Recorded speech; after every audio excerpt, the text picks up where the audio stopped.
캄보디아가 충격에 빠졌습니다. 5개월 동안 바위를 파고 중국이 준 무기로 요새를 만들고 여긴 절대 뚫리지 않는다. 스스로 장담하던 바로 그 순간이었습니다. 72km나 떨어진 후방이 하나씩 정확하게 불타기 시작했습니다. 지휘소가 사라지고 탄약고가 연쇄 폭발했고 바위 속에 숨었던 병사들까지 더 이상 숨을 곳이 없어졌습니다.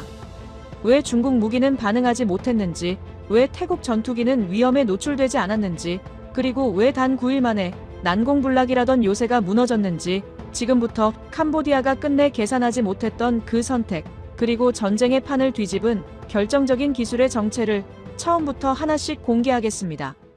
이야기를 시작하기 전에 먼저 이 전쟁이 왜 시작됐는지부터 말씀드리겠습니다. 많은 분들이 단순한 영토 분쟁으로 알고 계시는데 실상은 훨씬 복잡해요. 역사적 앙금도 있지만 이번 전쟁의 직접적인 도화선은 따로 있었습니다. 캄보디아에는 거대한 불법 산업이 있습니다. 바로 통신 사기, 일명 스캠 조직이에요. 세계은행 추산에 따르면 2023년 기준으로 캄보디아 통신 사기 수익은 연간 100억 달러입니다. 이게 캄보디아 국내 총생산의 27%에 해당해요. 국가 경제의 4분의 1 이상이 사기로 돌아가는 겁니다. 믿기 어려우시겠지만 이건 공식 통계예요. 태국은 관광 국가입니다. 국내 총생산의 약 10%가 관광산업에서 나오죠. 중국인을 비롯한 아시아 관광객이 핵심 고객층이었고요. 그런데 캄보디아 국경 지역에 카지노와 스캠 조직 거점이 들어서면서 문제가 시작됐습니다. 태국에서는 도박이 불법이거든요. 그러니까 수많은 태국인들이 도박하러 캄보디아로 넘어갔습니다. 자본 유출이 심각해졌죠. 하지만 진짜 문제는 그게 아니었어요. 사람이 끌려가기 시작한 겁니다.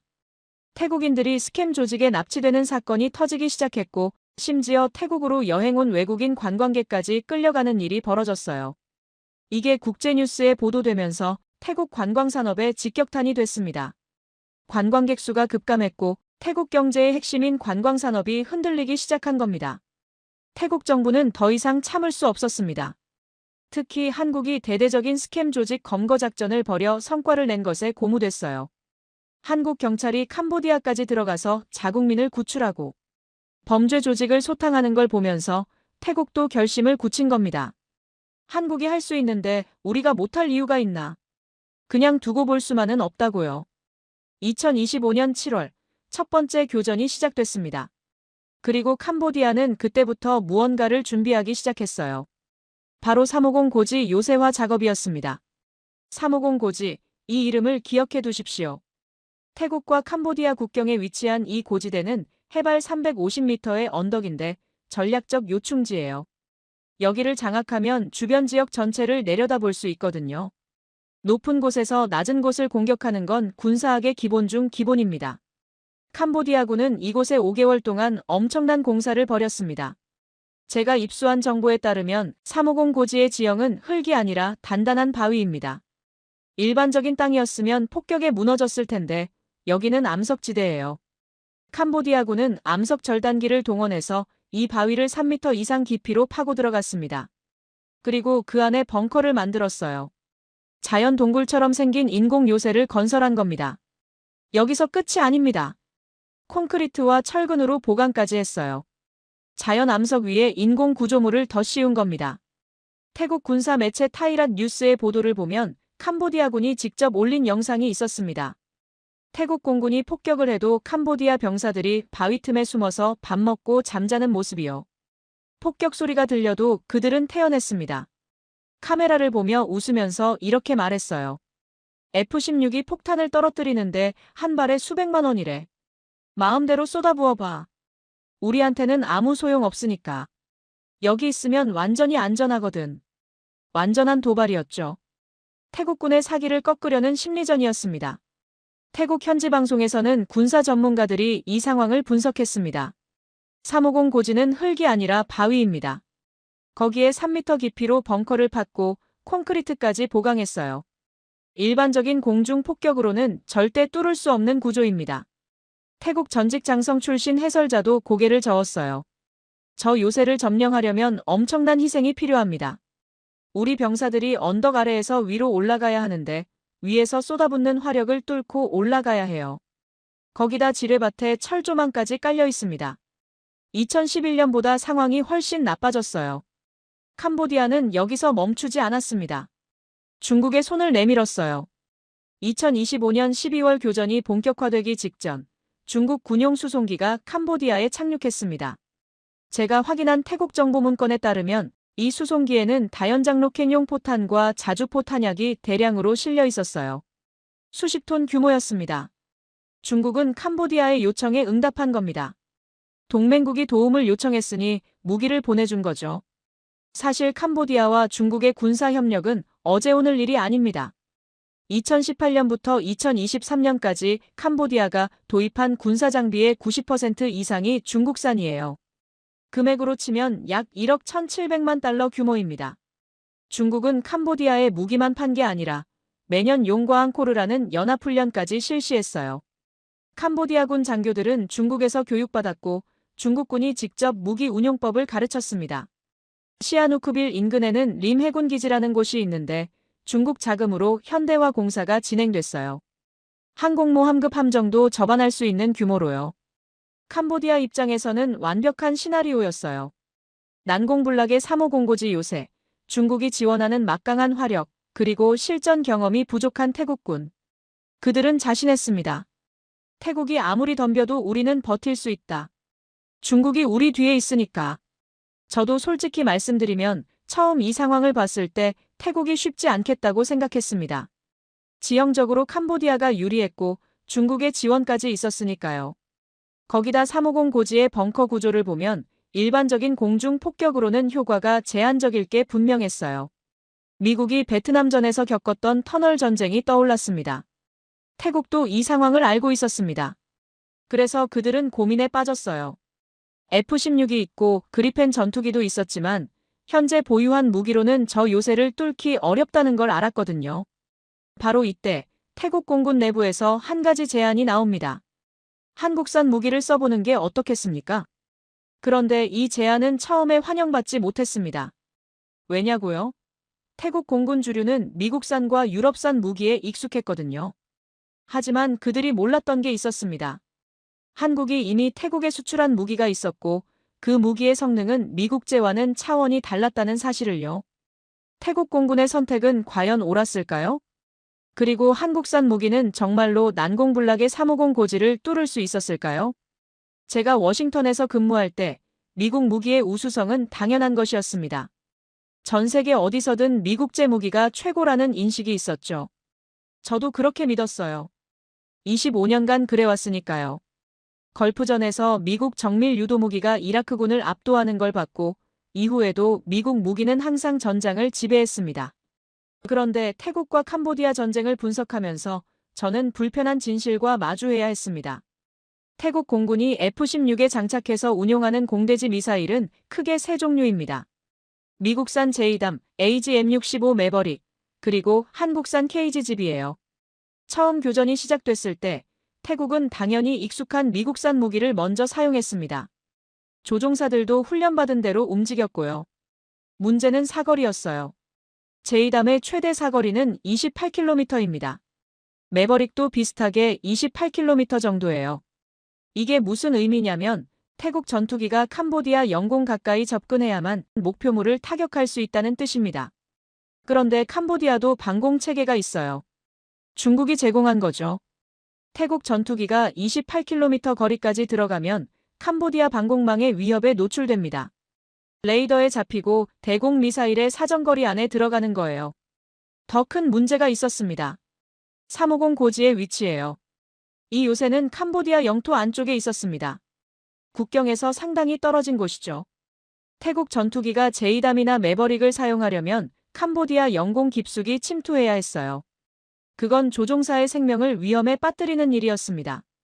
전투기 한 대 가격이 수천억 원인데 조종사 양성 비용까지 합치면 그 손실은 계산하기도 어려워요. 태국 공군 지휘부는 딜레마에 빠졌습니다. 350 고지를 공격하고 싶지만 현재 무기로는 안전하게 타격하기 어렵다. 그렇다고 지상군을 투입하자니 요새화된 언덕을 올라가며 엄청난 피해를 감수해야 한다. 수백 명, 어쩌면 수천 명의 병사가 희생될 수도 있는 상황이었어요. 제가 태국 주재 무관에게 들은 이야기가 있습니다. 당시 태국 공군 내부 회의에서 한 장교가 이렇게 말했대요. 우리가 가진 미사일로는 350 고지를 안전하게 타격할 수 없습니다. 사거리가 너무 짧아요. 적 방공망 사정거리 안으로 들어가야 하는데 그건 조종사들에게 자살 임무를 맡기는 것과 같습니다. 회의실이 조용해졌다고 합니다. 아무도 쉽게 답을 내놓지 못했어요. 그때 한중령이 손을 들었어요. 그는 무기 도입 평가를 담당하는 장교였습니다. 각국 무기의 성능을 비교 분석하고 태국군에 적합한 장비를 추천하는 역할이죠. 한 가지 방법이 있습니다. 우리가 2022년에 도입한 무기가 있는데 아직 실전에서 써본 적이 없어요. 한국산 KGGB입니다. 좌중이 술렁였습니다. 한국산이라고요? 여러분, 솔직히 말씀드리면 미국 국방부에서도 한국 무기에 대한 인식이 그리 높지 않았습니다. 물론 K9 자주포나 K2 전차가 좋다는 건 알았어요. 폴란드가 대량 구매했다는 소식도 들었고요.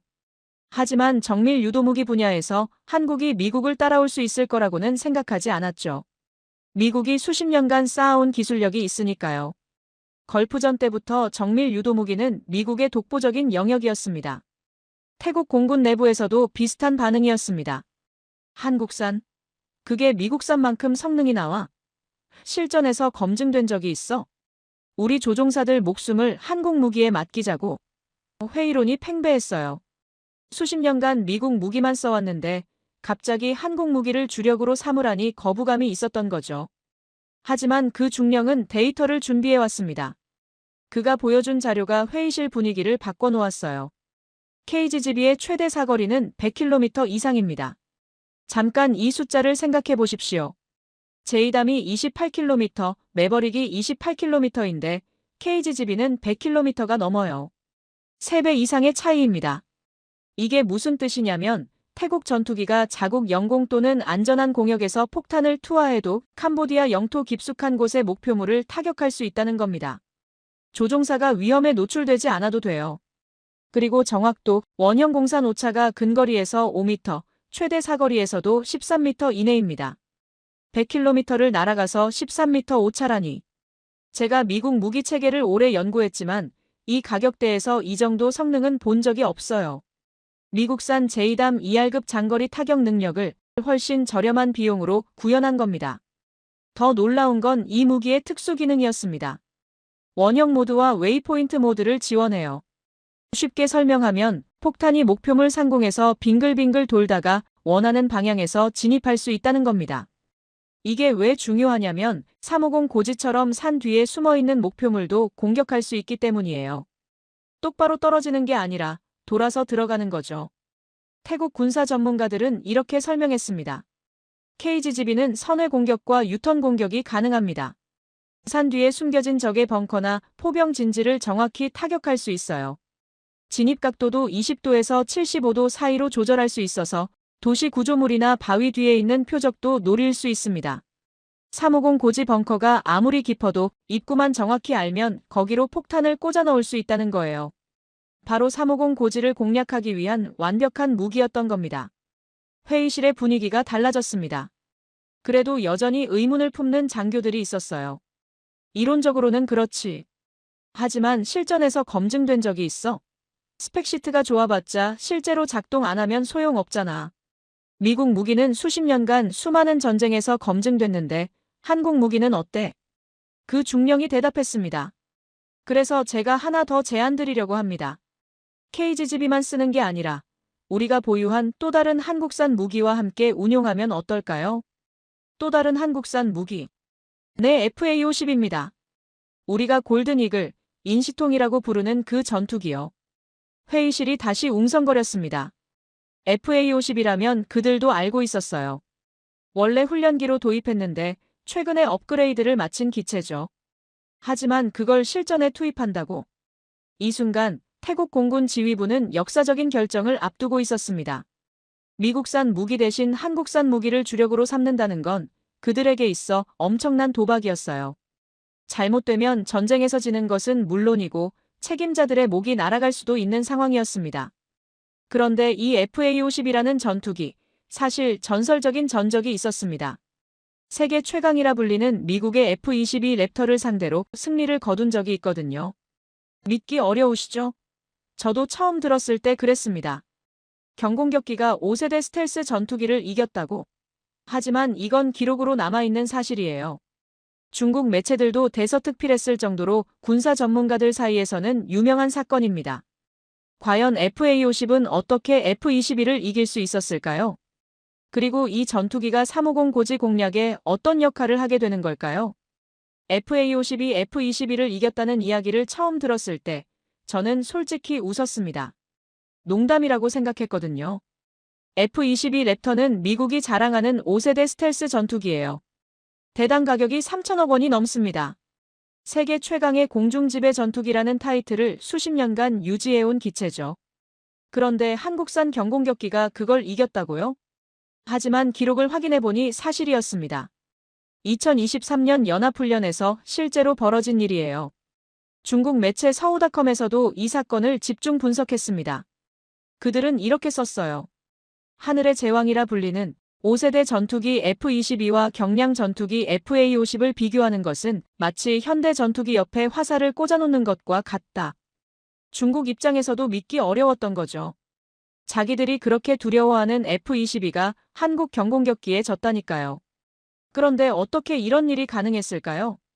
핵심은 근접 공중전이었습니다. F-22의 가장 큰 장점은 스텔스 기능이에요. 레이더에 안 잡힙니다. 그래서 멀리서 상대를 먼저 발견하고 먼저 미사일을 쏘고 상대가 자기 존재도 모르는 사이에 격추시키는 게 기본 전술이죠. 가시거리박 전투에서는 F-22를 이길 전투기가 사실상 없어요. 하지만 근접전으로 들어가면 이야기가 달라집니다. 스텔스라는 장점이 의미가 없어져요. 서로 눈에 보이는 거리에서 싸우니까요. 그리고 이 영역에서 FA-50은 예상 밖의 강점을 보여줬습니다. 기체가 가볍고 민첩해요. 선회 반경이 작고 기동성이 뛰어납니다. 몸집 큰 F-22가 방향을 틀 때 날렵한 FA-50은 이미 뒤를 잡고 있었던 겁니다. 이 사건은 군사 전문가들 사이에서 엄청난 화제가 됐어요. 전투기의 가격과 성능이 반드시 비례하지 않는다는 걸 보여준 사례였으니까요. 물론 실전에서는 근접전까지 가기 전에 F-22가 먼저 격추시키겠지만 FA-50이 그만큼 뛰어난 기동성을 가졌다는 건 부정할 수 없는 사실이었습니다. 2014년 호주에서 열린 피치블랙 훈련에서는 더 놀라운 일이 있었어요. 필리핀 공군의 FA-52, 태국 공군의 그리펜을 상대로 10대 7로 승리한 겁니다. 그리펜이 어떤 전투기인지 아십니까? 스웨덴이 만든 최첨단 전투기예요. 고기동성과 첨단 항전 장비를 갖춘 유럽의 자랑이죠. 그런데 한국산 경공격기에 졌습니다. 태국 공군 장교들도 이 기록을 알고 있었어요. 자기네 그리펜이 FA-50에 진 경험이 있었으니까요. 그래서 내부에서 한국 무기에 대한 재평가가 시작된 겁니다. 우리가 한국을 너무 과소평가한 거 아닌가? 하지만 여전히 걸리는 게 있었습니다. 훈련과 실전은 다르거든요. 훈련에서는 규칙이 있어요. 서로 안전하게 싸웁니다. 하지만 실전에서는 죽고 죽이는 거예요. 무기가 오작동하면 조종사가 죽습니다. 훈련에서 아무리 잘해도 실전에서 증명되지 않으면 신뢰하기 어렵죠. 미국 무기가 비싸도 계속 팔리는 이유가 그겁니다. 수십 년간 수많은 전쟁에서 검증됐으니까요. 그런데 FA-50에게도 실전 경험이 있었습니다. 필리핀 마라위 전투요. 2017년 필리핀 남부 마라위시에서 이슬람 무장 세력이 도시를 점령하는 사태가 벌어졌어요. 무장 세력은 도시 곳곳에 튼튼한 콘크리트 건물에 숨어들었고 민간인들을 인간 방패로 삼았습니다. 일반적인 융단 폭격은 불가능했어요. 민간인 피해가 너무 클 테니까요. 필리핀 공군은 막 도입한 FA-50을 투입했습니다. 결과는 놀라웠죠. FA-50은 뛰어난 항전 장비를 바탕으로 적의 거점만 골라서 정밀 타격했습니다. 민간인 건물 사이에 숨어있는 무장 세력 진지를 콕 찍어서 때렸어요. 야간 공습도 가능했습니다. 어둠 속에서도 적을 찾아내 공격했죠. 당시 필리핀 합참의장이었던 칼리토 갈베즈 장군은 이렇게 말했습니다. FA-50의 굉음은 곧 승리의 함성이었다. FA-50은 마라위 전투의 게임 체인저였다. 게임 체인저라는 뜻은 전쟁의 판도를 바꾼 무기라는 뜻이에요. 이 실전 기록이 태국 공군의 마음을 움직였습니다. 태국이 보유한 FA-50은 초기형이 아니었어요. 블록 20으로 업그레이드된 최신형이었습니다. 레이시온사의 팬텀 스트라이크 AESA 레이더를 장착했고 사거리 100km 이상의 장거리 미사일도 운용할 수 있었어요. 공중급류 능력까지 갖췄습니다. 스나이퍼 타겟팅 포드와 링크 16 데이터 링크도 장착됐고요. 태국 군사 전문가들은 이 업그레이드된 FA-50을 이렇게 평가했습니다. F-16이 집을 지키는 덩치 큰 사냥개라면 FA-50은 정밀하게 목표물을 낚아채는 날카로운 매와 같다. 대규모 공중전은 F-16이 맞고 핀포인트 정밀 타격은 FA-50이 맞는 역할 분담이 가능해진 거예요. 무엇보다 중요한 건 FA-50이 한국산 KGGB 운용에 최적화되어 있다는 점이었습니다. 같은 나라에서 만든 전투기와 유도폭탄이니까 호환성이 완벽했어요. 미국 전투기에 한국 폭탄을 다는 것보다 훨씬 자연스럽게 통합됐죠. 태국 공군 지휘부는 결단을 내렸습니다. FA-50과 KGGB를 주력으로 3호 공고지를 공략한다. 이 결정이 내려진 순간 회의실에 있던 모든 장교들이 숨을 죽였다고 합니다. 누군가는 고개를 끄덕였고 누군가는 여전히 불안한 표정이었어요. 하지만 결정은 내려졌습니다. 이제 실전에서 증명할 차례였죠. 2025년 12월 9일 태국 공군 기지에서 F-16편대가 이륙했습니다. 그리고 그 뒤를 따라 FA-50편대도 하늘로 올랐어요. 전투기들의 동체 아래에는 한국산 KGGB가 장착되어 있었습니다. 목표는 캄보디아 영토 72km 깊숙한 곳에 위치한 군사시설. 캄보디아의 BM-21 다연장 로켓과 탄약 저장소가 있는 곳이었어요. 태국 조종사들은 긴장했을 겁니다. 한 번도 실전에서 써보지 않은 무기를 들고 적진으로 향하는 거니까요. 만약 무기가 오작동하면, 목표물을 빗나가면 조종사들의 목숨이 위험해질 수도 있었어요. 하지만 그들은 몰랐습니다. 이날의 작전이 세계 군사사에 기록될 역사적인 순간이 될 줄은요. 그리고 72km 밖에서 날아온 한국산 폭탄이 얼마나 정확하게 목표물을 때리게 될지는요. 과연 그날 무슨 일이 벌어졌을까요? 2025년 12월 9일 오후 4시. 태국 공군 F-16 전투기가 캄보디아 국경을 향해 날아갔습니다. 조종석에 앉은 조종사의 손에는 땀이 배어 있었을 겁니다. 오늘 그가 투하할 무기는 한 번도 실전에서 써본 적 없는 한국산 KGGB였으니까요. 목표물은 캄보디아 영토 깊숙이 위치한 군사시설이었습니다. 반테이민체이 주 프레아네트 지역. 국경에서 무려 72km나 떨어진 곳이었어요. 그곳에는 캄보디아의 BM-21 다연장 로켓과 탄약 저장소가 있었습니다. 중국이 제공한 핵심 화력 자산이었죠. 조종사는 캄보디아 영공으로 들어가지 않았습니다. 안전한 거리에서 폭탄을 투하할 수 있었거든요. KGGB의 사거리가 100km 이상이니까 72km 거리의 목표물은 충분히 사정거리 안에 있었어요. 조종사는 목표 좌표를 입력하고 투하 버튼을 눌렀습니다. 두 발의 KGGB가 동체에서 분리됐습니다. 폭탄은 자유낙하하지 않았어요. 접이식 날개가 펼쳐지면서 활공을 시작했습니다. GPS와 관성항법 장치가 실시간으로 위치를 계산하며 목표를 향해 날아갔죠. 72km. 서울에서 수원까지의 거리보다 더 멀어요. 그 거리를 폭탄이 스스로 날아가서 목표물을 찾아가는 겁니다. 그리고 몇 분 후 캄보디아 프레아네트 지역에서 거대한 폭발이 일어났습니다. 태국 매체 네이션 온라인의 보도에 따르면 두 발의 KGGB는 캄보디아군의 BM-21 다연장 로켓 진지와 탄약 저장소를 정확히 타격했습니다. 단 한 발도 빗나가지 않았어요. 72km를 날아가서 오차 몇 미터 이내로 목표물에 명중한 겁니다. 현장에 있던 캄보디아 병사들은 아무것도 할 수 없었습니다. 하늘에서 뭔가 날아오는 걸 봤을 때는 이미 늦었어요. 폭발과 함께 그들의 무기고가 불바다가 됐습니다. 중국이 공수해준 포탄과 로켓탄이 연쇄 폭발하면서 화염이 하늘로 치솟았죠. 태국 현지 방송에서는 이 장면을 긴급 속보로 전했습니다. 앵커의 목소리에는 흥분이 묻어났어요. 여러분, F-16이 캄보디아 영토 72km 깊숙한 곳을 폭격했습니다. 이건 우리가 가진 제이담이나 매버릭으로는 불가능한 거리예요. 사용된 무기는 한국산 KGGB입니다. 한국 무기가 실전에서 그 성능을 증명했습니다.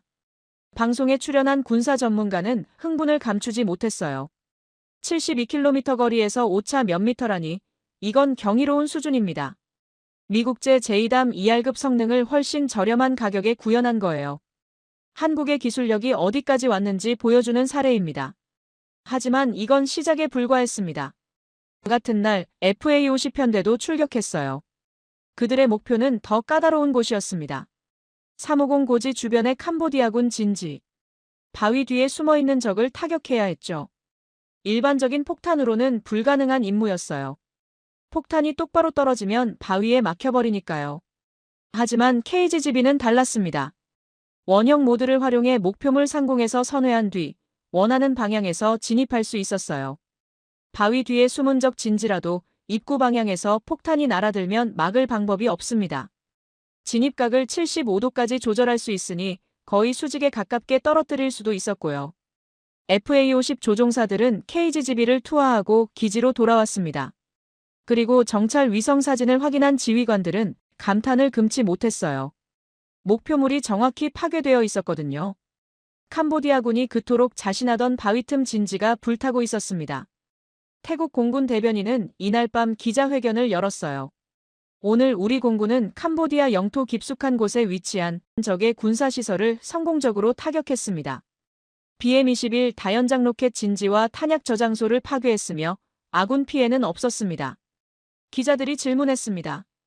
어떤 무기를 사용했습니까? 대변인은 잠시 멈추더니 대답했어요.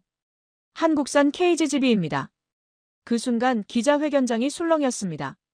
한국산 무기가 태국과 캄보디아 전쟁의 판도를 바꾸고 있다는 게 공식적으로 확인된 거예요. 소식은 빠르게 퍼져나갔습니다. 태국 온라인 커뮤니티에서는 환호가 터져나왔어요. 한국 무기 대박이다. KGB 없었으면 저 거리 어떻게 쳤어? 한국이랑 더 많이 협력해야 한다 같은 댓글이 쏟아졌습니다. 일본에서도 주목했어요. 한 일본 군사 유튜브 채널에서 이 소식을 집중 보도했습니다. 일본 네티즌들의 반응은 이랬어요. 실전을 경험한 무기는 신뢰도가 높아지네요. 100km 밖에서 공격하면서도 오차가 불과 몇 미터라니 경이로운 수준이다. 한국 무기는 성능도 꽤 강력하고 서비스도 충실한데 가격까지 저렴하니까 아시아 굴지의 무기 수출 대국이 된 게 당연하다. 경쟁국인 일본조차 인정할 수밖에 없었던 겁니다. 하지만 12월 9일의 성공은 서막에 불과했어요. 태국 공군은 이날의 결과를 분석하고 다음 날 더 대규모 작전을 계획했습니다. KGB와 FA-50의 조합이 실전에서 작동한다는 게 증명됐으니까요. 이제 본격적으로 캄보디아군을 몰아붙일 차례였죠. 12월 10일, 11일, 12일. 태국 공군의 폭격은 계속됐습니다. 매일같이 F-16과 FA-50이 출격했고 한국산 KGB가 캄보디아 영토 곳곳에 쏟아졌어요. 캄보디아군의 다연장 로켓 진지, 포병 진지, 지휘소, 보급로가 하나씩 파괴되어 갔습니다. 태국 공군 대변인은 9일간의 작전 결과를 이렇게 발표했어요. 지난 9일간 우리 공군은 캄보디아의 BM-21 다연장 로켓을 다수 파괴했습니다. 정확한 숫자는 밝힐 수 없지만 상당한 수가 무력화됐습니다. 그리고 덧붙였죠. 이것은 공군의 성과만이 아닙니다. 우리가 보유한 무기체계의 성능이 증명된 것입니다. 중국이 수년간 공들여 지원한 무기들이 9일 만에 잿더미가 되어갔습니다. 다연장 로켓, 자주포, 탄약고. 1억 달러가 넘는 군사 원조가 한국산 폭탄 앞에 무력하게 불타올랐어요. 캄보디아 지도부는 패닉에 빠지기 시작했습니다. 그들이 그토록 믿었던 중국 무기가 한국 무기 앞에 속수무책이었으니까요. 보급로가 끊기고 증원군이 오지 못하고 탄약이 바닥나기 시작했습니다. 그리고 중국은 침묵했습니다. 무기를 보내주면서 든든한 뒤배를 자처하던 그 중국이 정작 자기네 무기가 처참하게 패배하는 걸 보면서도 아무 말이 없었어요. 캄보디아는 이제 어디에 기댈 수 있을까요? 그들의 90%를 차지하던 중국제 무기가 무력화되는 상황에서 과연 350 고지를 지켜낼 수 있을까요? 여기서 잠시 캄보디아 쪽 상황을 말씀드려야 할 것 같습니다. 지금까지 태국과 한국 무기 이야기만 했는데 반대편에서는 무슨 일이 벌어지고 있었을까요? 저는 태국 측 정보뿐 아니라 캄보디아 내부에서 흘러나온 정보도 수집했어요. 그리고 그 내용은 솔직히 충격적이었습니다. 12월 9일 첫 번째 폭격 이후 캄보디아군 지휘부는 혼란에 빠졌습니다. 프레아네트 지역의 탄약고가 불타는 영상이 군 내부 통신망에 퍼졌거든요. 장교들은 믿을 수 없다는 표정이었어요. 그곳은 국경에서 72km나 떨어진 후방이었습니다. 전선에서 한참 뒤쪽이죠. 당연히 안전하다고 생각했어요. 그런데 거기가 뚫렸습니다. 어떻게 72km 거리를 폭격한 거지? 이게 캄보디아군 지휘관들의 첫 번째 질문이었어요. 그들이 알기로 태국 공군의 제2담은 28km밖에 못 나갑니다. 매버릭도 마찬가지고요. 그러니까 태국 전투기가 72km 거리를 타격하려면 캄보디아 영공 깊숙이 들어와야 해요. 그럼 당연히 레이더에 잡히고 대공포로 요격할 수 있었어야 합니다. 그런데 태국 전투기는 캄보디아 영공에 들어오지도 않았어요. 자기네 영공에서 폭탄만 투하하고 돌아갔습니다. 폭탄이 스스로 72km를 날아와서 목표물을 때린 거예요. 캄보디아군은 대응할 겨를도 없었죠. 그게 무슨 무기야? 캄보디아군 정보장교가 물었습니다. 얼마 지나지 않아 답이 왔어요. 한국산 KGB입니다. 한국산이요? 캄보디아 장교들은 어리둥절했습니다. 그들에게 한국은 드라마와 케이팝의 나라였지 첨단 무기 강국이 아니었거든요. 하지만 진짜 문제는 다른 데 있었습니다. 왜 캄보디아군은 반격하지 못했을까요? 답은 간단했어요. 무기가 작동하지 않았습니다. 중국이 보내준 바로 그 무기들이요. 캄보디아군의 핵심 화력은 BM-21 다연장 로켓이었습니다. 한 번에 40발의 로켓을 쏟아부을 수 있는 무시무시한 무기예요. 제대로 운용되면 전선을 불바다로 만들 수 있죠. 그런데 문제가 있었어요. 정확도가 형편없었습니다. BM-21의 원형 공산 오차는 수백 미터에 달합니다. 쉽게 말해서 어디로 떨어질지 아무도 몰라요. 그냥 대충 그 방향으로 쏟아붓는 거예요. 면제압 무기라고 하죠. 넓은 지역을 폭격해서 그 안에 있는 걸 다 파괴하는 방식입니다. 반면 한국산 KGB는 오차가 5m에서 13m예요. 콕 찍어서 때리는 정밀 타격 무기죠. 이 차이가 전장에서 어떻게 나타났는지 아십니까? 태국군은 캄보디아군의 BM-21 진지 위치를 정확히 파악하고 있었어요. 정찰 위성과 드론으로 좌표를 확보했죠. 그리고 KGB로 그 좌표를 정확히 타격했습니다. 반면 캄보디아군은 태국군 진지의 대략적인 위치만 알았어요. BM-21로 그 방향을 향해 로켓을 쏟아부었지만 정작 목표물에 명중하는 건 거의 없었습니다. 저는 이런 비유를 쓰고 싶어요. 한쪽은 저격소총을 들고 있고 다른 쪽은 산탄총을 들고 있는 겁니다. 저격소총은 한 발로 목표를 맞추지만 산탄총은 10발을 쏴도 못 맞출 수 있어요. 중국 무기와 한국 무기의 차이가 딱 그랬습니다. 더 심각한 문제도 있었습니다. 중국제 방공 시스템이요. 캄보디아는 중국에서 방공 레이더와 대공 미사일을 도입했어요. 태국 전투기가 접근하면 요격하려고요. 그런데 이 시스템이 제대로 작동하지 않았습니다. 왜냐고요? 태국 전투기가 사정거리 안에 들어오지 않았거든요. KGB의 사거리가 100km가 넘으니까 태국 전투기는 캄보디아 방공망 밖에서 유유히 폭탄만 떨구고 돌아갔어요. 중국제 방공 시스템은 그냥 구경만 한 거죠. 캄보디아군 내부에서 불만이 터져나오기 시작했습니다. 중국이 우리한테 뭘 판 거야? 이게 최신 무기라고? 수억 달러를 썼는데 왜 제대로 작동하지 않는 거지?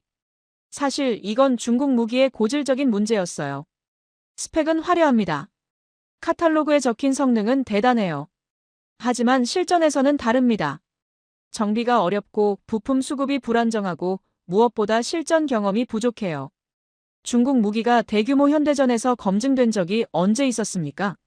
반면 한국 무기는 필리핀 마라위에서 그리고 지금 태국과 캄보디아 전쟁에서 실전 검증을 받고 있었죠. 12월 11일 캄보디아군 지휘부에서 긴급회의가 열렸습니다. 회의 내용 일부가 태국 정보당국에 입수됐어요. 한 장군이 이렇게 말했다고 합니다. 우리 BM-21이 거의 다 파괴됐습니다. 중국에 추가 지원을 요청해야 합니다. 그래서 캄보디아는 중국에 긴급 지원을 요청했어요. 더 많은 무기, 더 많은 탄약, 어쩌면 직접적인 군사 개입까지요. 중국은 어떻게 반응했을까요? 바로 침묵했습니다. 중국 외교부는 평화적 해결을 촉구한다는 원론적인 성명만 냈어요. 무기 추가 지원에 대해서는 아무런 언급이 없었습니다. 캄보디아 입장에서는 배신당한 기분이었을 겁니다. 평소에는 우리가 뒤에 있다고 했으면서 정작 필요할 때는 모른 척하니까요. 왜 중국은 침묵했을까요? 제 분석은 이렇습니다. 중국도 상황을 보고 있었어요. 자기네 무기가 한국 무기에 처참하게 패배하는 걸요. 여기서 더 개입하면 창피만 더 당할 게 뻔했습니다. 국제 무기 시장에서 중국 무기의 평판이 바닥으로 떨어질 수 있었어요. 그래서 발을 빼고 캄보디아를 버렸죠. 캄보디아 지도부는 절망에 빠지기 시작했습니다. 믿었던 중국은 등을 돌렸고 보유한 무기는 하나씩 파괴되어 가고 있었어요. 350 고지의 난공불락 요새만 믿고 버티고 있었지만 보급로가 끊기면 그것도 오래가지 못할 게 분명했습니다. 그런데 바로 이 시점에 태국이 새로운 카드를 꺼냈습니다. 그동안 KGGB를 주로 F-16에 장착해서 사용했는데 이제 본격적으로 FA-50을 투입하기로 한 거예요. 350 고지를 직접 공략하기 위해서요. F-16이 큰 칼이라면 FA-50은 정밀한 메스였습니다. 350 고지처럼 좁은 지역에 특정 목표물을 정교하게 도려내는데 최적화된 전투기였죠. 태국 군사 전문가들은 이렇게 표현했어요. F-16이 대규모 폭격이나 공중전에 강하다면 FA-50은 핀포인트 정밀 타격에 특화되어 있습니다. 무엇보다 FA-50과 블록 20은 한국산 KGGB와 찰떡궁합이었어요. 같은 나라에서 만든 전투기와 유도폭탄이니까 통합이 완벽했습니다. 마치 한 몸처럼 움직였죠. 태국 공군은 FA-50 편대에 특별 임무를 부여했습니다. 350 고지의 캄보디아군 벙커를 하나씩 무력화하라. 바위 틈에 숨어서 조롱하던 그 병사들을 더 이상 숨을 곳 없게 만들라. 과연 FA-50은 이 임무를 완수할 수 있었을까요? 그리고 난공불락이라 불리던 350 고지는 어떻게 됐을까요? 2025년 12월 13일 새벽 태국 타클리 공군기지에서 굉음이 울려 퍼졌습니다. 활주로를 달리는 건 F-16이 아니었어요. 더 작고 날렵한 기체였습니다. 태국 공군이 골든이글, 현지어로 인시통이라 부르는 FA-50이었죠. 이날의 임무는 특별했습니다. 350 고지 직접 타격. 그동안 캄보디아군이 그토록 자신하던 바위 요새를 무력화하라는 명령이 떨어진 겁니다. FA-50 편대장은 베테랑 조종사였어요. 20년 경력의 F-16 출신이었는데 FA-50으로 기종을 전환한 뒤 이 전투기의 매력에 푹 빠졌다고 합니다. 그는 나중에 인터뷰에서 이렇게 말했어요. F-16은 강력하지만 무겁습니다. FA-50은 가볍고 민첩해요. 손끝에서 반응하는 느낌이 완전히 다릅니다. 마치 내 몸의 연장선 같아요. 편대는 4기로 구성됐습니다. 각 기체의 동체 아래에는 KGGB가 장착되어 있었어요. 목표 좌표는 이미 입력되어 있었습니다. 350고지 후면의 캄보디아군 벙커 입구, 포병 진지, 그리고 지휘소. 여기서 KGGB의 특수 기능이 빛을 발했습니다. 350 고지는 앞면이 깎아지른 절벽이에요. 정면에서는 공격이 불가능합니다. 하지만 후면으로 돌아가면 완만한 경사가 있고 거기에 벙커 입구가 있었죠. 캄보디아군은 이 구조를 믿고 있었어요. 전투기가 정면에서 오면 절벽에 막히고 후면으로 돌아가려면 대공포 사거리에 들어와야 하니까요. 하지만 KGGB는 돌아갈 필요가 없었습니다.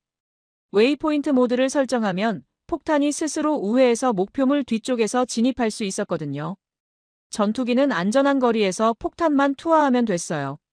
나머지는 폭탄이 알아서 했습니다. FA-50 편대가 목표 지점에 접근했습니다. 캄보디아 영공에는 들어가지 않았어요. 안전거리를 유지하면서 KGGB를 투하했습니다. 4기의 전투기에서 총 8발의 폭탄이 분리됐어요. 폭탄들은 접이식 날개를 펼치고 활공을 시작했습니다. GPS가 실시간으로 위치를 계산했어요. 목표물을 향해 날아가면서 사전에 설정된 경로를 따라 방향을 틀었습니다. 350 고지 정면을 피해서 측면을 돌아 후면으로 진입하는 궤적이었죠. 캄보디아군은 레이더로 뭔가 날아오는 걸 감지했습니다. 하지만 이미 늦었어요. 폭탄이 너무 빨랐고 대공포로 요격하기엔 각도가 나오지 않았습니다. 그들은 그냥 지켜볼 수밖에 없었어요. 첫 번째 폭발이 일어났습니다. 후면의 포병 진지였어요. KGGB가 진입각 70도로 거의 수직에 가깝게 떨어지면서 포대를 직격했습니다. 두 번째, 세 번째 폭발이 연이어 터졌어요. 벙커 입구가 무너졌고 지휘소 건물이 불타올랐습니다. 바위 틈에 숨어서 밥 먹고 조롱하던 그 캄보디아 병사들은 더 이상 안전하지 않았습니다. 벙커 입구가 막히면 안에 갇히는 거예요. 탈출구가 없어지는 거죠. 패닉이 시작됐습니다. 태국 현지 방송에서는 이날의 작전을 긴급 속보로 전했어요. 군사 전문 기자가 직접 취재한 내용이었습니다. 오늘 우리 공군의 FA-50이 실전에 투입됐습니다. 캄보디아 국경에서 첫 번째 출격이었는데 결과는 놀라웠어요. 정확도가 완벽했습니다. 베테랑 조종사들도 칭찬했다고 합니다. 이 전투기는 한국산입니다. 한국의 DNA를 가진 기체예요. 오늘 실전 검증을 마쳤습니다. 한국 팬들이 기뻐할 것이라고 생각합니다. 온라인에서는 반응이 폭발했습니다. FA-50 대박이다. 한국 무기가 드디어 진가를 보여줬다. 인시통 만세 같은 댓글이 쏟아졌어요. 태국 네티즌들 사이에서 한국 무기의 위상이 수직 상승하는 순간이었습니다. 하지만 진짜 의미 있는 변화는 전장에서 일어났습니다. 캄보디아군이 동요하기 시작한 거예요. 그동안 그들은 자신만만했습니다. 바위 벙커에 숨어 있으면 안전하다고 믿었죠. 태국 F-16이 아무리 폭격해도 끄떡없다고 생각했어요. 하지만 FA-50과 KGGB의 조합은 달랐습니다. 정면이 아니라 측면과 후면에서 공격이 들어왔어요. 숨을 곳이 없어졌습니다. FA-50의 출격은 계속됐습니다.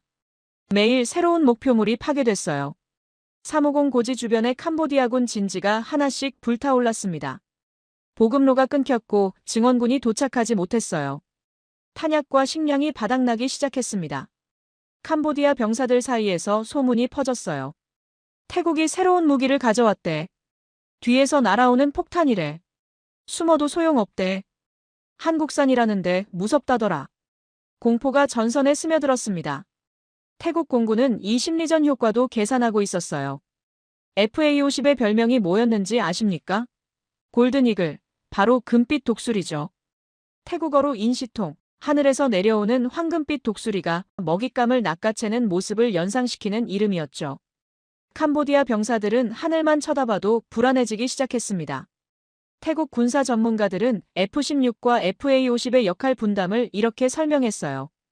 F-16이 공중 장악과 대규모 억제를 맡는다면 FA-50은 정밀 타격과 현장 지원을 맡습니다. 완벽한 분업 시스템이에요. 큰 칼로 적의 기세를 꺾고 작은 메스로 급소를 도려내는 거죠. 무엇보다 중요한 건 이 두 무기 체계가 모두 한국산과 찰떡궁합이었다는 겁니다. F-16에도 KGGB를 장착했고 FA-50에도 KGGB를 장착했어요. 한국의 유도폭탄이 태국 공군의 핵심 화력이 된 거죠. 저는 이 시점에서 깨달았습니다. 한국이 단순히 좋은 무기 하나를 수출한 게 아니라 완전한 패키지를 제공했다는 걸요. 전투기, 유도폭탄, 그리고 이 둘을 통합하는 시스템까지. 마치 스마트폰과 앱스토어처럼 하드웨어와 소프트웨어가 완벽하게 조화를 이루는 생태계를 만들어낸 거예요. 12월 17일, 결정적인 순간이 왔습니다. 태국 공군 F-16이 캄보디아 영토 가장 깊숙한 곳까지 폭격을 감행한 거예요. 국경에서 72km 지점. 프레아네트가 아닌 또 다른 핵심 시설이었습니다. 캄보디아군의 마지막 대규모 탄약고였죠. 그날 저녁 태국 네이션 온라인은 긴급 속보를 전했습니다. F-16이 캄보디아 영토 72km 깊숙한 곳을 폭격했습니다. 총마 고개 지역을 완전히 점령했습니다. 캄보디아의 핵심 보급 거점이 무너진 겁니다. 캄보디아는 이제 돌이킬 수 없는 지점을 지나고 있었습니다. 350 고지는 고립됐고 보급은 끊겼으며 중국은 침묵했어요. 그들에게 남은 선택지는 점점 줄어들고 있었습니다. 과연 캄보디아는 얼마나 더 버틸 수 있었을까요? 그리고 이 전쟁의 끝은 어떤 모습이었을까요? 12월 17일부터 상황은 급변했습니다. 태국 공군의 폭격이 더욱 거세졌어요. 하루에 수십 회 출격이 이어졌습니다. F-16, 그리펜, FA-50이 번갈아가며 캄보디아 영토를 타격했죠. 그리고 그 폭격의 중심에는 항상 한국산 KGGB가 있었습니다. 저는 태국 주재 무관으로부터 당시 작전 상황을 상세히 전달받았어요. 그가 보내온 보고서를 읽으면서 솔직히 전율을 느꼈습니다. 이건 단순한 국경 분쟁이 아니었어요. 한쪽이 완전히 무너지는 현대전의 전형적인 모습이었습니다. 제가 걸프전 분석할 때 봤던 장면들이 떠올랐어요. 이라크군이 미군의 정밀 폭격에 속수무책으로 당하던 그 모습과 너무 비슷했습니다. 캄보디아군의 상황은 절망적이었어요. BM-21 다연장 로켓은 대부분 파괴됐습니다. 중국이 공수해준 탄약은 바닥났고요. 병사들은 고립된 채 버티고 있었지만 더 이상 지원이 오지 않았습니다. 보급로가 완전히 끊겼거든요. 먹을 것도 쏠 총알도 치료할 의약품도 부족해지기 시작했어요. 태국 공군은 철저하게 캄보디아의 병참선을 노렸어요. 군사학에서는 이걸 종심 타격이라고 합니다. 전선이 아니라 후방을 치는 거죠. 적의 보급로, 탄약고, 연료 저장소, 지휘 통신 시설을 파괴해서 전선의 병사들이 싸울 수 없게 만드는 전략이에요. 아무리 용감한 병사라도 총알 없이는 싸울 수 없거든요. KGB의 100km 사거리가 이 전략을 가능하게 했습니다. 태국 전투기는 자국 영공에서 안전하게 폭탄을 투하하면서도 캄보디아 후방 깊숙한 곳까지 타격할 수 있었어요. 캄보디아군은 속수무책이었습니다. 방어할 수가 없었거든요. 적이 어디서 공격하는지는 알지만 그 거리까지 닿을 무기가 없었어요. 마치 권투 경기에서 팔이 2배로 긴 상대를 만난 것과 같았죠. 내 주먹은 닿지 않는데 상대 주먹은 계속 날아오는 거예요. 12월 18일 태국 공군은 역대 최대 규모의 출격을 감행했습니다. F-16편대가 먼저 나가서 캄보디아 방공망을 압박했어요. 혹시 남아있을지 모를 대공 미사일을 견제한 거죠. 사실 이 시점에서 캄보디아 방공망은 이미 무력화된 상태였어요. 레이더 기지 몇 곳이 앞선 폭격으로 파괴됐거든요. 하지만 태국 공군은 신중했습니다. 조종사 한 명이라도 잃고 싶지 않았으니까요. 그 뒤를 FA-50편대가 따랐습니다. 그들의 목표는 350 고지 주변의 마지막 남은 캄보디아군 진지였어요. 바위 틈에 숨어있는 벙커들, 위장막으로 가린 포병 진지들, 그리고 지하에 숨겨진 탄약고까지 전부 좌표가 입력되어 있었습니다. 이날 작전에서 태국 조종사 한 명이 나중에 인터뷰한 내용이 있어요. 우리가 목표 지역에 접근했을 때 아래를 내려다봤습니다. 곳곳에서 연기가 피어오르고 있었어요. 이미 여러 차례 폭격을 받은 흔적이었죠. 검게 그을린 땅, 부서진 차량 잔해들이 보였습니다. 그런데 아직 남아있는 진지가 있었어요. 정찰 위성이 포착한 좌표였습니다. KGB를 투하하고 선회했는데 몇 분 뒤 거대한 폭발이 일어났어요. 탄약고였던 것 같습니다. 2차 폭발이 연쇄적으로 터졌어요. 하늘까지 불기둥이 솟았습니다. 그날 밤, 말 그대로 불바다였습니다. 태국 정찰 드론이 촬영한 영상에는 여러 곳에서 화염이 솟구치는 모습이 담겨 있었어요. 캄보디아군이 5개월 동안 공들여 만든 요새가 불타고 있었습니다. 3m 깊이로 판 바위 벙커도 콘크리트로 보강한 지휘소도 전부 연기와 함께 사라져가고 있었어요. 캄보디아 병사들은 공포에 질렸습니다. 바위 벙커에 숨어도 소용없었어요. KGB가 우회해서 나라와 입구를 틀어막았거든요. 하늘에서는 골든이글이 맴돌고 땅에서는 탈출구가 막히고 그들에게 남은 선택지는 많지 않았습니다. 싸우다 죽거나 항복하거나 도망치거나.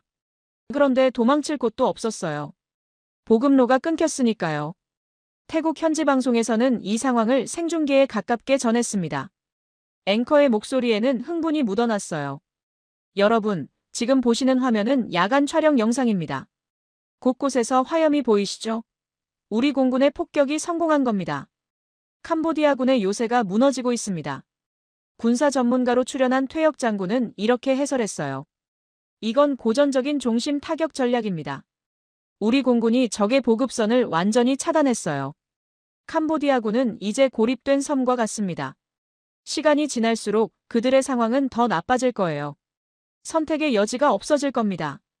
이 시점에서 캄보디아 지휘부의 통신 일부가 태국에 감청됐어요. 한 캄보디아 장교가 상부에 보고하는 내용이었습니다. 더 이상 버틸 수 없습니다. 탄약이 바닥났고 부상자를 후송할 수도 없습니다. 의무병이 할 수 있는 게 없어요. 약도 붕대도 없고 증원군은 오지 않습니다. 도대체 어떻게 해야 합니까? 상부의 대답은 기록에 없었어요. 아마 대답할 수 없었을 겁니다. 그들도 방법이 없었으니까요. 뭐라고 하겠어요? 버텨라. 어떻게요? 총알도 없이? 12월 19일 결정적인 소식이 전해졌습니다. 태국 뉴스 채널들이 일제히 속보를 전했어요.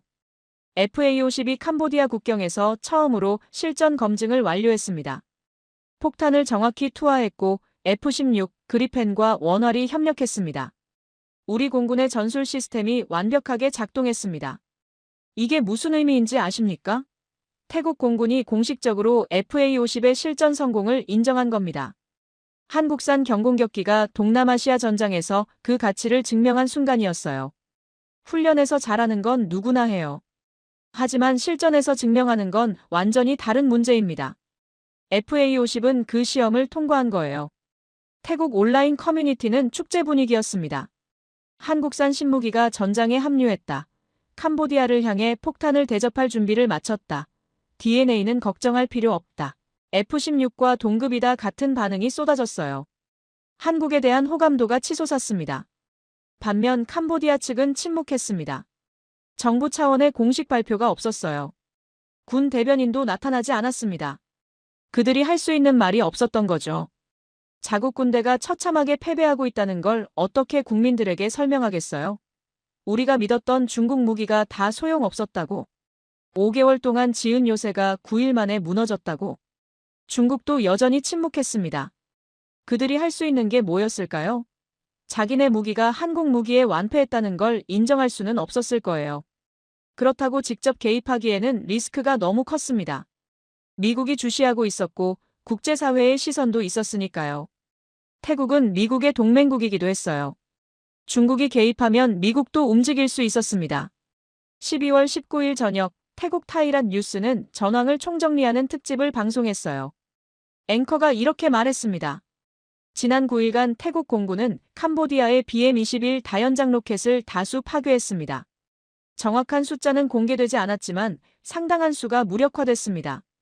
현재 태국군은 전략적 요충지인 총마 고개와 500고지, 677고지를 완전히 점령했습니다. 우리의 승리가 눈앞에 있습니다. 9일 만에 전쟁의 판도가 완전히 뒤집힌 겁니다. 5개월 동안 준비한 캄보디아의 요새가 무너졌고 중국이 지원한 무기들이 잿더미가 됐어요. 1억 달러가 넘는 군사 원조가 연기와 함께 하늘로 사라졌습니다. 그리고 이 모든 걸 가능하게 한 건 바로 한국산 무기였어요. 캄보디아 지도부는 마지막 결단의 순간에 직면했습니다. 계속 싸울 것인가 아니면 협상 테이블로 나올 것인가. 아직 병사들이 남아 있었지만 그들을 지원할 방법이 없었어요. 시간이 지날수록 희생자만 늘어날 게 뻔했습니다. 더 버티면 뭐가 달라지겠어요? 중국이 갑자기 달려올 것도 아니고요. 12월 20일 새벽 외교 채널을 통해 신호가 왔습니다. 캄보디아가 휴전을 제안한 거예요. 9일간의 전쟁이 끝을 향해 가고 있었습니다. 과연 이 전쟁은 어떻게 마무리됐을까요? 그리고 이 전쟁이 동아시아 안보 지형에 미친 영향은 무엇이었을까요? 저는 워싱턴에서 긴급 보고를 받았습니다. 캄보디아가 휴전을 요청했다는 내용이었어요. 9일간의 전쟁이 끝나가고 있었습니다. 보고서를 읽으면서 저는 잠시 멈춰야 했어요. 이렇게 빨리 끝날 줄은 예상하지 못했거든요. 캄보디아 외교부는 제3국을 통해 태국의 메시지를 전달했어요. 공식적으로는 평화적 해결을 위한 대화를 요청한다는 내용이었습니다. 외교적 언어로 포장했지만 실질적으로는 항복이나 다름없었어요. 더 이상 싸울 능력이 없었으니까요. 군사적으로 완전히 무너진 상태에서 협상을 요청한 거예요. 그건 패배를 인정한다는 뜻이었습니다. 생각해 보십시오. 캄보디아는 뭘 믿고 이 전쟁을 시작했을까요? 350 고지의 난공불락 요새, 중국이 지원하는 막강한 화력, 그리고 5개월간의 철저한 준비. 그들은 자신했습니다. 태국 따위는 상대도 안 된다고요. 바위를 3m나 파서 벙커를 만들었고 중국이 최신 무기를 보내줬으니까요. 뒤에는 세계 2위 군사대국이 있었고요. 그런데 9일 만에 무너졌어요. BM-21 다연장 로켓은 대부분 파괴됐고 보급로는 끊겼으며 중국은 뒤에서 지켜보기만 했고요. 무기를 더 보내주지도 않았고 외교적으로 나서지도 않았어요. 그냥 침묵했습니다. 캄보디아 지도부가 할 수 있는 건 백기를 드는 것뿐이었어요.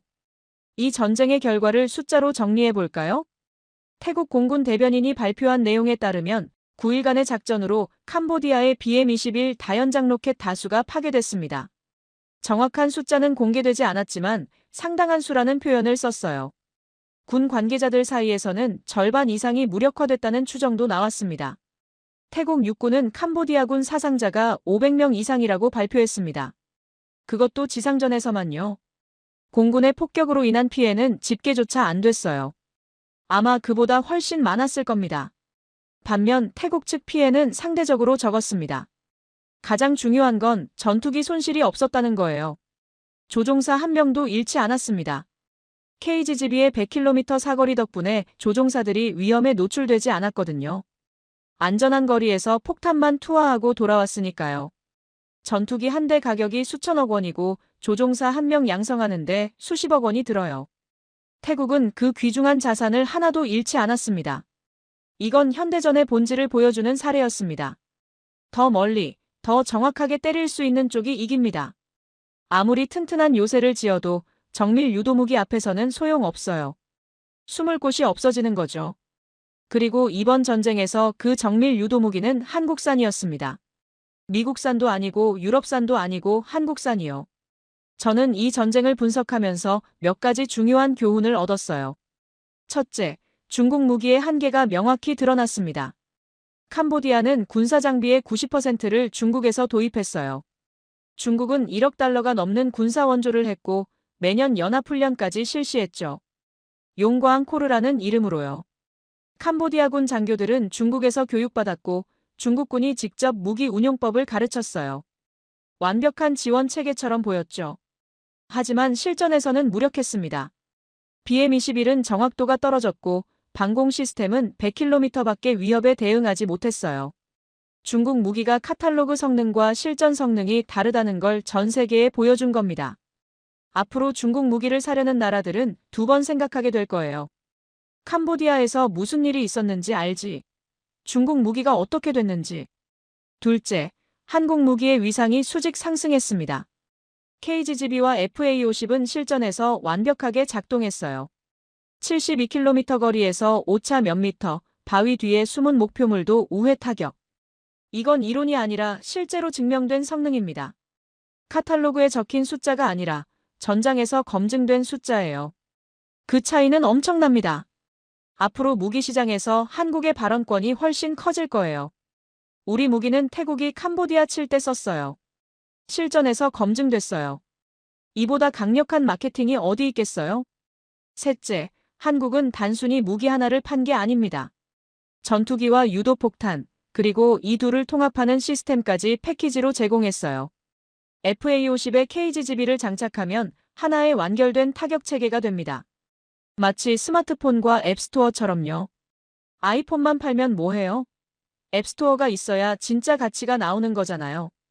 한국은 그런 생태계를 만들어서 수출하고 있어요.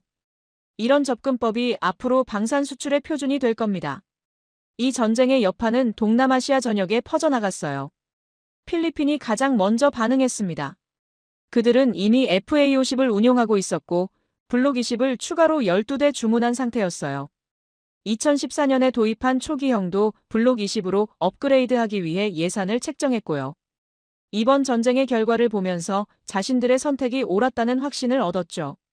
필리핀 공군은 FA-50 도입 10주년 기념식에서 이렇게 발표했어요. 우리의 FA-50은 마라위 전투에서 이미 검증됐습니다. 그리고 이제 태국과 캄보디아 전쟁에서 다시 한번 그 가치가 증명됐습니다. 2026년에는 KF-21 보라매를 인수할 계획입니다. 인도네시아, 말레이시아도 한국 무기에 관심을 보이기 시작했어요. 그들도 자국 공군 현대화를 추진 중인데 한국산 장비가 유력한 후보로 떠올랐습니다. 미국산은 비싸고 정치적 조건이 까다로워요. 인권 문제 등으로 제재 위협도 있고요. 중국산은 이번에 실망스러운 성적표를 받았으니까요. 러시아산? 우크라이나 전쟁 이후로 러시아 무기 신뢰도도 바닥이에요. 속어법으로 봐도 한국이 남습니다. 일본 반응도 흥미로웠습니다. 한 일본 군사 유튜브 채널에서는 이 전쟁을 상세히 분석했어요. 일본 네티즌들의 댓글이 인상적이었습니다. 실전을 경험한 무기는 신뢰도가 높아지네요. 100km 밖에서 공격하면서도 오차가 불과 몇 미터라니 경이로운 수준이다.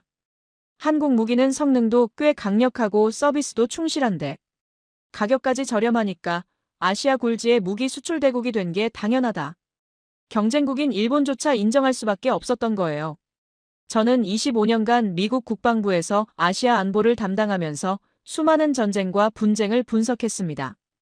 걸프전도 봤고 이라크전도 봤고 아프가니스탄도 봤어요. 최근에는 우크라이나 전쟁을 면밀히 추적하고 있습니다. 하지만 이번처럼 한 나라의 방산 역량이 극명하게 증명된 사례는 처음이에요. 한국 무기와 중국 무기가 같은 전장에서 맞붙었고 그 결과는 너무나 명확했습니다. 한쪽은 승리했고 한쪽은 무너졌어요. 한국은 더 이상 드라마와 케이팝의 나라만이 아닙니다. 세계 최고 수준의 정밀 유도무기를 만드는 방산 강국이에요. 이번 전쟁이 그걸 증명했습니다. 제가 워싱턴에서 동료들에게 이 이야기를 하면 다들 놀라워해요. 한국이? 그 한국이? 네, 그 한국이요. 비틀즈를 빼앗긴 그 한국, 삼성과 현대의 그 한국.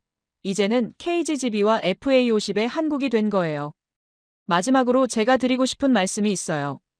이건 단순히 무기 이야기가 아닙니다. 한 나라의 기술력, 그리고 그 기술력을 뒷받침하는 인적 자원과 시스템에 대한 이야기예요. 한국이 KGGB를 개발하기까지 얼마나 많은 엔지니어들이 밤을 새웠을까요? FA50을 만들기 위해 얼마나 많은 시행착오를 겪었을까요? GPS 유도 시스템을 설계하고 활공 날개의 공기역학을 계산하고 수백 번의 시험 발사를 하고 그 모든 노력의 결과가 이번 전쟁에서 빛을 발한 겁니다. 72km를 날아가 오차 5m로 목표물을 맞추는 그 폭탄 속에 수많은 한국인들의 땀과 노력이 담겨 있어요. 저는 앞으로도 한국 방산의 행보를 주시할 겁니다.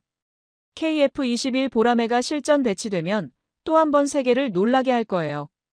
K9 자주포는 이미 폴란드에서 불티나게 팔리고 있고 K2 전차도 수출 계약이 이어지고 있어요. 이 흐름은 계속될 겁니다. 그때 저는 다시 여러분 앞에 서서 그 이야기를 전해드리겠습니다. 9일간의 전쟁, 불바다가 된 캄보디아, 그리고 결국 항복. 이 모든 것의 중심에 한국이 있었습니다. 한국의 기술력이, 한국의 무기가, 한국의 저력이 동남아시아의 전장에서 빛을 발했어요. 25년간 미국 안보를 담당해온 저로서는 솔직히 부럽기도 합니다. 미국이 수십 년간 쌓아온 정밀 유도무기 시장에서 한국이라는 강력한 경쟁자가 나타난 거니까요. 하지만 동시에 존경하지 않을 수 없어요. 한 세대 만에 이 정도 수준에 도달한 나라가 세계에 몇이나 되겠습니까? 한국은 해냈습니다. 그리고 앞으로도 계속 해낼 거예요. 이상, 태국과 캄보디아 9.1 전쟁의 기록이었습니다. 오늘 이야기를 끝까지 보신 분들은 이제 분명히 느끼셨을 겁니다. 대한민국의 기술력이 자랑스러우셨다면 댓글에 대한민국 최고 이 한 문장만 남겨주세요. 이건 과장이 아니라 실제 전장에서 증명된 결과입니다.